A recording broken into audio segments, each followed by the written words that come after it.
நிலைமை என்று தவித்துக் கொண்டிருக்கும் அந்த நிலைமையில் அல்லாஹ் ரப்புல் ஆலமீன் நாளை மஹ்ஷரில் பேசக்கூடிய முதல் வார்த்தை யா முஹம்மத். அல்லாஹ் யா முஹம்மத். அல்லாஹ்வுடைய தூதரை விமர்சிக்கக்கூடியவர்களே, முஹம்மது நபியை விமர்சிக்கக்கூடியவர்களை விடுங்கள். முஹம்மது நபியை உங்களுக்கு தெரியாத அவருடைய கண்ணியம், உங்களுக்கு தெரியாத அவருடைய மதிப்பு, உங்களுக்கு தெரியாத அவர்களுடைய வாழ்க்கை. நாங்கள் தான் குற்றவாளிகள், முஹம்மது ரசூல் கிடையாது. நாங்கள் தான் பாவிகள், முஹம்மது ரசூல் கிடையாது. அந்த நபியுடைய வாழ்க்கையை உங்களிடத்திலே கொண்டு வந்து சேர்த்து அந்த முஹம்மது நபியின் கண்ணியத்தை உங்களுடைய உள்ளத்திலே பதிய வைக்காமல் இருப்பதற்கு நாங்கள் தான் குற்றவாளிகள். முஹம்மது நபியை குற்றவாளி என்று சொல்லாதீர்கள். முஹம்மது நபியை விமர்சிக்காதீர்கள், விடுங்கள்.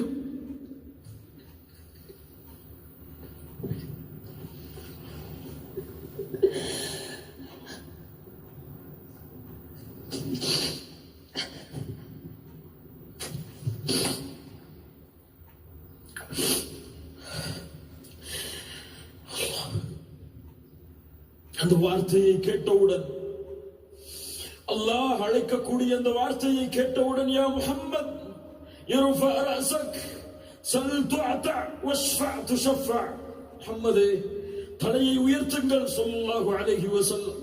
நீங்கள் கேளுங்கள், நான் கொடுக்கிறேன். நீங்கள் சிபாரிசு செய்யுங்கள், உங்களுடைய சிபாரிசை அங்கீகரிக்கிறேன். அவ்வளவு. நாளை மறுமையிலே முஹம்மது ரசூலுல்லாஹ் ஸல்லல்லாஹு அலைஹி வஸல்லம் பேசக்கூடிய முதல் வார்த்தை யா அல்லாஹ், யா ரப், யா ரப். உலகம் எதிர்பார்த்து கொண்டிருக்கிறது முஹம்மது ரசூலுல்லாஹ் யாருக்காக பேசப் போகிறார்கள் என்று. தன் மகள் ஃபாத்திமாவிற்காக பேசப் போகிறார்களா? தன் மனைவிமார்கள் ஆயிஷா, கதீஜா ரலியல்லாஹு அன்ஹு அவர்களுக்காக பேசப் போகிறார்களா? யாருக்காக முஹம்மது ரசூல் வாய் திறக்கப் போகிறார்கள்? முஹம்மது ரசூலுல்லாஹ் தலையை உயர்த்தி சொல்லக்கூடிய முதல் வார்த்தை யா ரப், உம்மதி உம்மதி. என் சமூகம் யா அல்லாஹ், என் சமூகம் யா அல்லாஹ், இவர்களை பாதுகாத்து விடு யா அல்லாஹ். என்னிடத்திலே வந்து நிற்கிறார்கள். ரഊஃபுர் ரஹீம், உங்கள் மீது அன்புள்ளவர், உங்கள் மீது பாசமுடையவர். ஏன் இந்த முஹம்மது ரசூலுடைய சமூகம், இந்த முஹம்மது ரசூலுடைய வாழ்வை மறந்தது?